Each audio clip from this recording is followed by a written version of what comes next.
Bună ziua și bine v-am găsit la un episod din Brawl Stars. Acum voi vorbi repede, că și mă știți, Robert Ungurean. Mă știți, dar voi vorbi mai repede, că acest episod va dura 2 minute. Am pus pariu pe cineva. Se poate între timp în episodul următor să ne sune Melania. Și acest episod va fi că nu era foarte bine. Exact.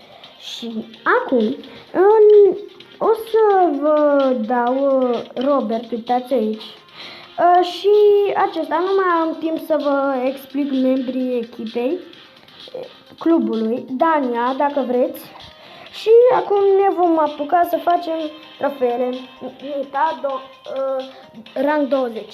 Să ne apucăm repede, dacă nu vom reuși în 2 minute, înseamnă că voi pierde pariul. Dar n-am cum.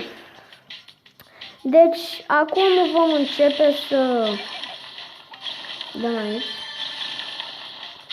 Eu o să fiu tăcut, că